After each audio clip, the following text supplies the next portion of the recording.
From the Arctic to the Amazon, humans have spread themselves across the kaleidoscopic body of lands of the Earth. Despite the near ubiquitous presence of people, only 71% of land on Earth today is habitable. Of that habitable land, 52% is currently used for food production. By mid-century, that percentage is predicted to climb to 70%. This is because the footprint of agriculture grows or shrinks in proportion to human population. The world area of farmland peaked in the year 2000 and has since been in decline, despite future needs for more. A society builds itself upon the natural resources of the land. Arguably, land use, or the management of a nation's natural resources, begins with planning and zoning. Analyzing land use laws from this perspective helps to illustrate their fundamental importance and far-reaching impacts. Within the United States, nearly 1 billion acres of land are in agricultural use. The structure of American land use law is set up to try and protect public farmland through a blend of regulatory and incentive programs, with an emphasis on the latter. Incentives can take the form of relief from neighborly legal conflicts or exemption from high property taxes.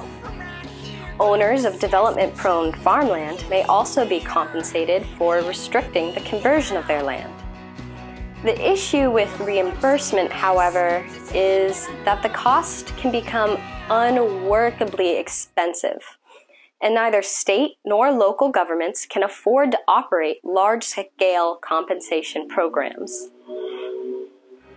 To more directly assist farmers, lawmakers can direct taxpayer funds towards providing financial aid. The U.S. Farm Bill gives out subsidies to farmers to help them manage the risk inherent in farming. A subsidy program could potentially help support middle-sized, independent organic farmers who have been left unable to compete against the sheer volume, artificially low pricing, and year-round availability of large-scale agribusiness. Unfortunately, the Farm Bill subsidies have typically benefited wealthy, larger monoculture industrial farms. Small farms and urban agriculture, back early in this century, as soon as the money ran out, they're gone because it's hard work. Farming is hard work. It's no joke. And it's going to take a level of commitment as well as some need will be developed. If you can't get food at the grocery store, you damn well better grow it yourself. And I think this is some of what's happening now. And people are becoming more aware of that now. I think this pandemic and the confinement that was created by it has really stepped that up another notch. Even today, you go to grocery stores, all of them, and they have so many shelves that are empty. It wasn't like that. Whole Foods, their shelves are always just jam-packed. The vegetable departments were full of food, and now you go in there and you find holes all in there. What's going on? So preserving arable land is essential if the goal is to make sure that generations to come will be able to feed themselves. But that's not all. The agricultural methods used on that land are equally as important to the mission of preservation. Current land use laws do nothing to stop factory farms from moving in, stripping away natural resources, blanketing the soil with herbicides, pesticides, and synthetic fertilizers, before eventually moving on, leaving behind a landscape with all the productivity of a parking lot. Systems of growing food within the American agricultural economic bubble have transitioned from a diffuse, regionally based network of producers to a highly centralized structure of commodity production for the global market. Contrary to expectations, this exchange has not secured the U.S. a stable flow of income. Despite aggressive business tactics and a profit-driven approach in exporting produce, the nation is seeing diminishing financial returns. In 2006, the value of food imported into the U.S. exceeded the export value for the first time. On top of that, industrial or conventional farming methods are seeing diminishing results. Pesticide use has increased tenfold since 1945, yet the total number of crops lost to pests has nearly doubled. It must be emphasized that pesticides are a serious problem in the modern food system.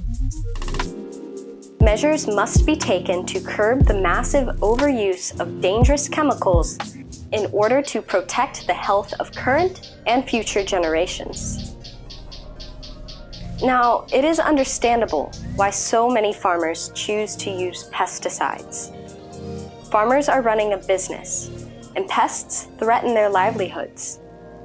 Spray these chemicals and know that your product will appear untouched, up to standard, and ready to fulfill your contract on schedule. Though appearing logical and efficient, this approach is missing something crucial. Each year, as many as 200,000 people die directly from agricultural pesticides, and many millions more are poisoned.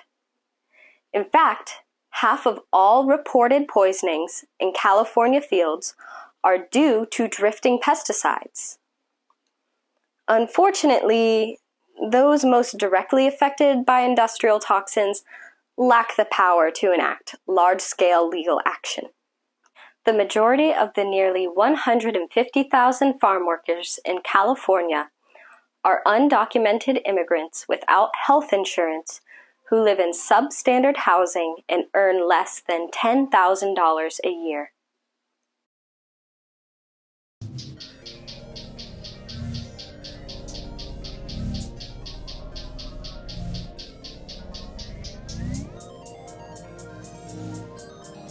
When resource abuse goes unseen by the public majority and urban-dwelling policymakers, change is difficult.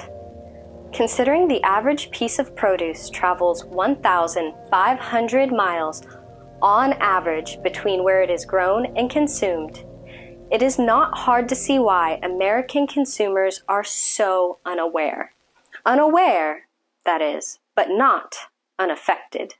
The U.S. Department of Health reports that the majority of Americans are in fact contaminated by hundreds of toxic industrial chemicals linked to cancers or other diseases and genetic disorders. Disorders that can be inherited several generations in the future. Where do these toxins come from? Their environment and their food, or at least food produced by modern, industrial, conventional farms.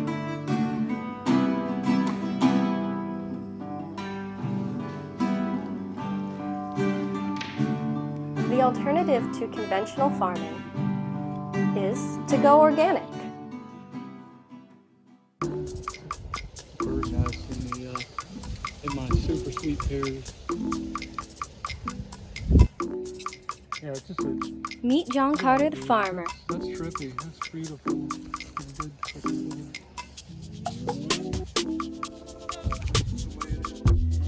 He's been growing all organic produce and animal products on this farm for over 20 years. My biggest goal would be at some point to at least consider myself to be a no or zero or low impact human on what's the inevitable, what's going on with the destruction of what I consider the destruction of the natural processes on the earth. Yeah.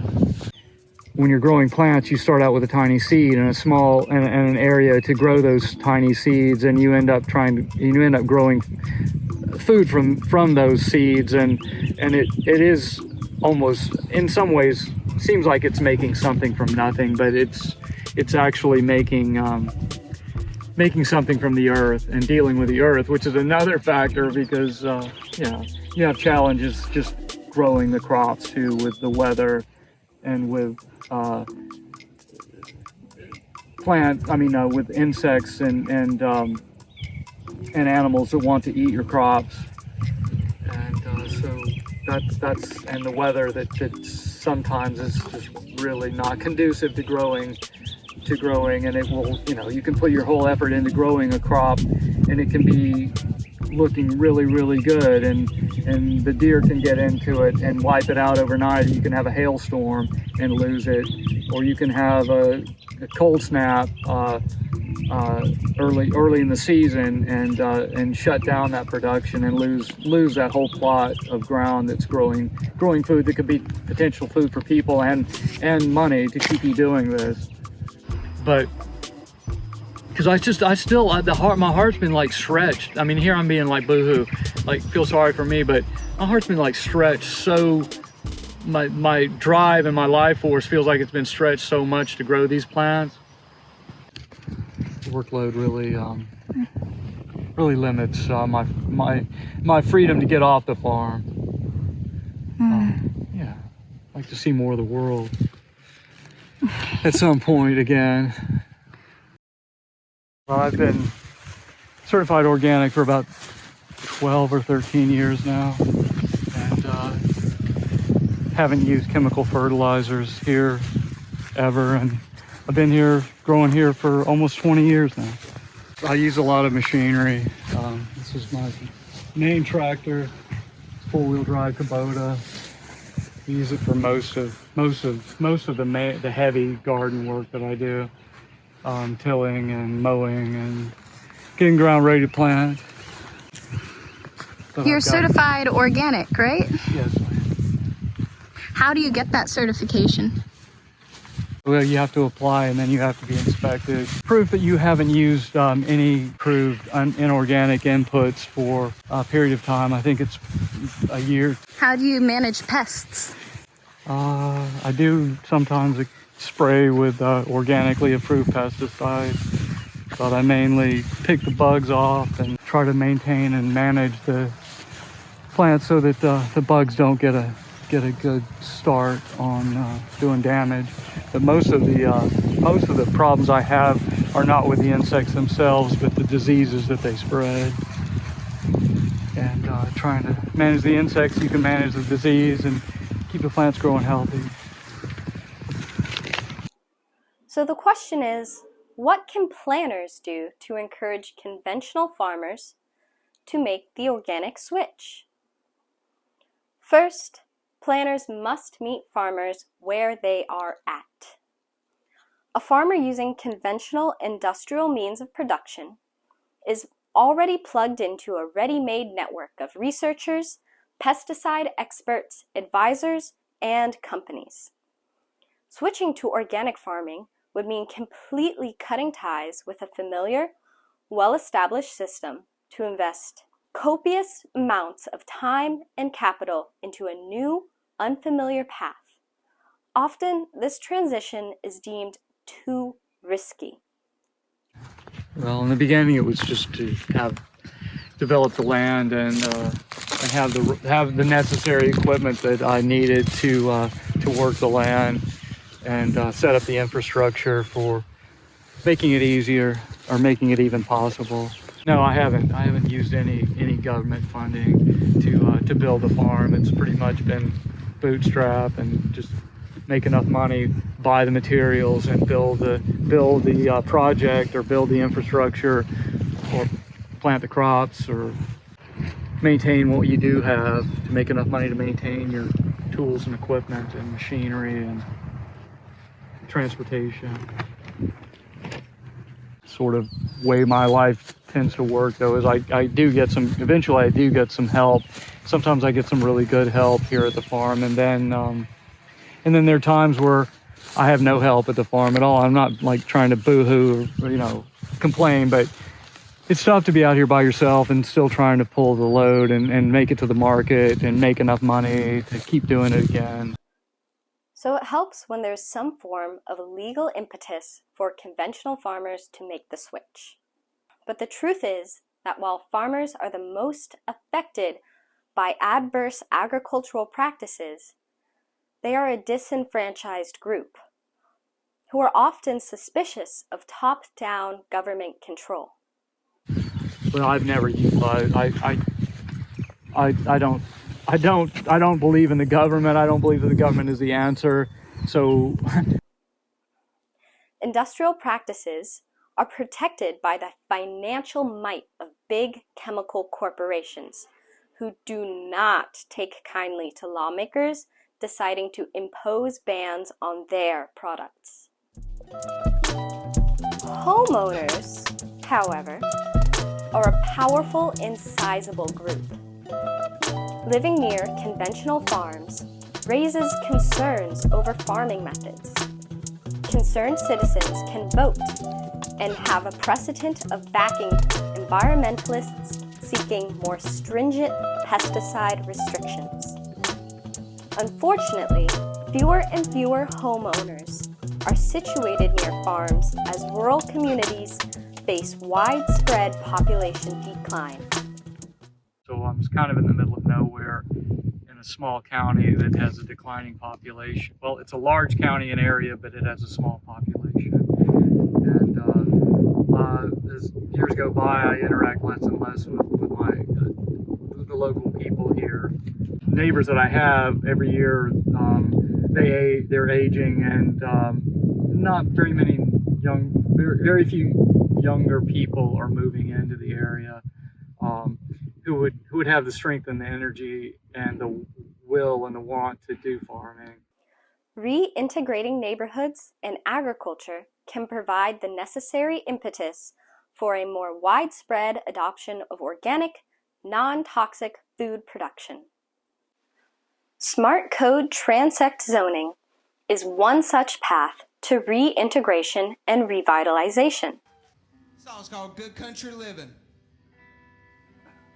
The second section along the rural to urban transect, T2, the rural zone, consists of sparsely settled lands in open or cultivated states. These include woodland, farmland, grassland, and irrigated desert. Buildings here are diverse in function, but typically consist of farmhouses, agricultural buildings, cabins, and villas with roads and trails being common. Conventional urban boundaries have cut off rural areas from the greater community through designing around a countryside populated only by massive-scale industrial operations. The county, in my opinion, is in decline. They were trying to bring in industry for a lot of years, and the industry they brought in some industries, but those industries have gone. There's not an economic system here that can support people either, and so people go if they have any skill set or education or ability to make a living in any other way, they tend to leave the county. The younger people tend to leave the county. Foregoing the tight, linear, conventional urban boundary for a corrugated edge between rural and suburban areas provides the infrastructure for a productive, diverse, and complex sector of the community. In my idealistic way of seeing things, I'd like to have people that are still farming land and growing different varieties of crops and maybe even livestock close by. But that's just a dream that I'd like to have to make my life better, or to have some sort of a social life and community here in my immediately in the immediate environment around me. The social and agricultural interface laid out by agrarian urbanism mimics ecotones in nature. An ecotone in nature is a transition zone between ecological communities containing habitats common to either community. The two areas exchange gene flows, creating abundant species diversity. This phenomenon of growth is so common in ecotones that it has a name, the edge effect.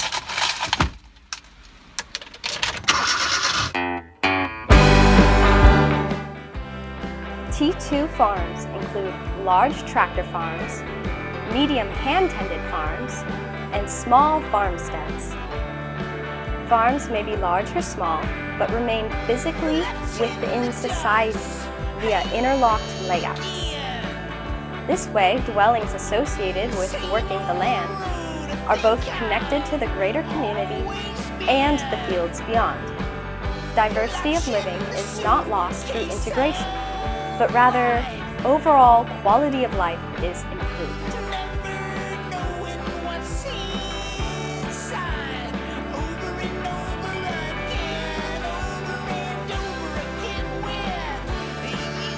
The smells, dust, and noise generated by the machinery of larger farms can be a nuisance for nearby residents.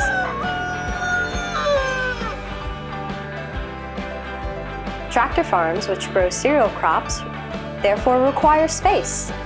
So do cattle ranches, dairy farms, and poultry operations, because they can often produce some less than pleasant odors, in addition to noise. These operations will still be located beyond urbanism and behind buffers. Hand-tended orchards provide the perfect example of an integrated, productive buffer zone. To visualize this complex landscape, we do not need to imagine something completely new. This pattern of development is common in traditional town planning.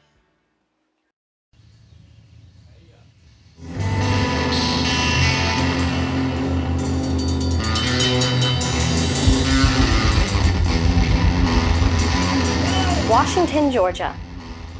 Population a little less than 4,000 and still in decline. This rural town may not look like much, but it was here that the American Civil War ended. That is, the Confederacy met in Washington and voted to dissolve itself, officially. This town has been around since the 1770s, and its history as an agricultural community is written into the landscape. Traditional town planning is basically a collection of landscape adaptations around the lives and needs of people.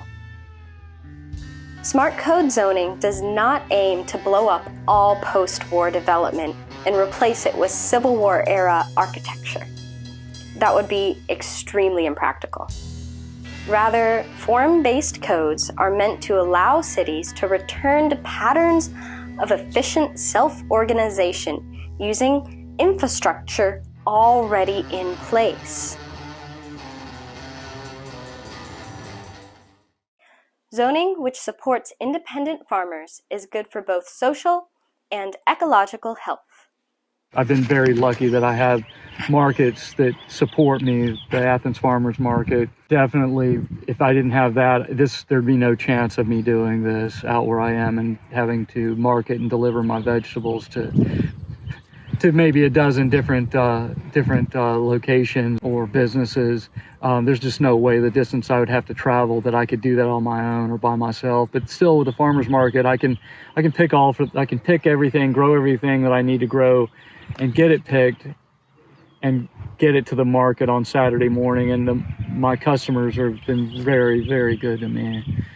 Farmers markets are an excellent example of interconnected urban and rural food systems.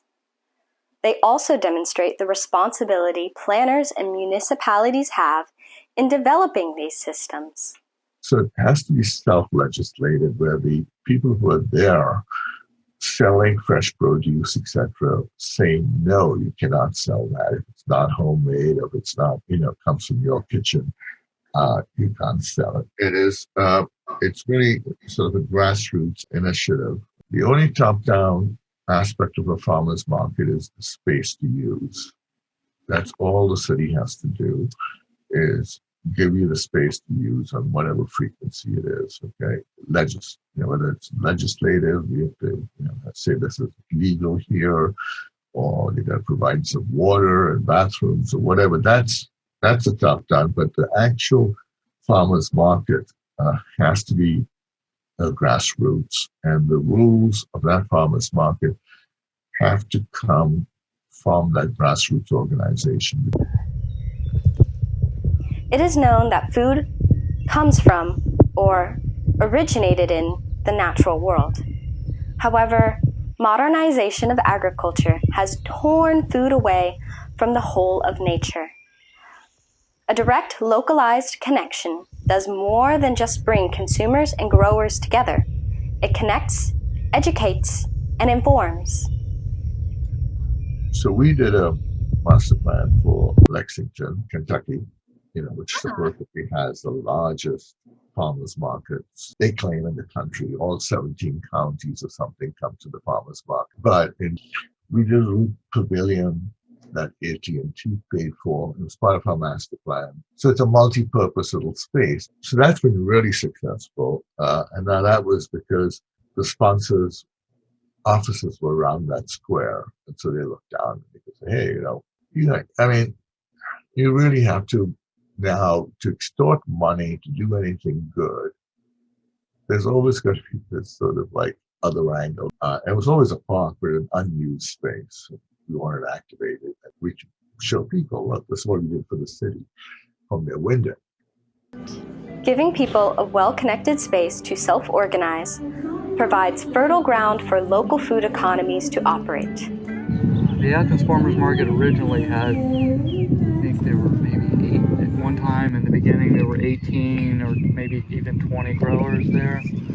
I think there are 9 growers at the market right now, if I'm not wrong. So that's half of the number that originally were there. I guess after the economy crashed in 08, I think people were really eager to find a more down-to-earth and more reliable, hands-on way of making a living. So a lot of people decided to try to go into farming and try farming. But Seaside, Robert Davis, so the first generation of new urbanist projects were very self-indulgent. It was really about the developer who wanted something, a place where he felt good and liked, And so you need somebody with that kind of conviction to run or control the show, right? And then that can then stop all the other sort of pre-manufactured stuff coming in. So Seaside, now it's like people bring their own tents, the vendors bring their own tents, they set it up, they've got a space for it. It's a designated space, and that's really what all Seaside needs to do. And truly amazing things can happen when city officials give community members the agency to prosper. Oh, the market's been going for, I think, 16 years now. And we were there from the beginning. Probably the first 5 or 6 years, the market really did grow. And it proved that, with that and a couple other markets that we were doing at the time, that we could make a living and make a pretty decent living doing this. My customers are so good to me. They support me and they become my friends. And luckily I have 400 or 500 customers. Some of them I see, probably 100 of those customers I might see every Saturday. It makes a big difference in my life. That's the one thing that makes me want to keep doing this. What happens when people no longer know the value of food? No longer have any appreciation for the efforts of the people who grow it? Complete dependence on globally traded food crops has severed the connection to how food is grown. This connection changed consumer expectations from reasonable to absurd. It is a legitimate desire for people to have a variety of nutritious produce options at a price they can afford every day. However, it is taken for granted and now in fact expected that the same produce be available at the same prices every day. That's all 365 days a year in grocery stores everywhere. I think you just have to try, and you have to reach out, and you have to grow your stuff and sell it, and hopefully find people that really want it and are willing to pay you what it's worth.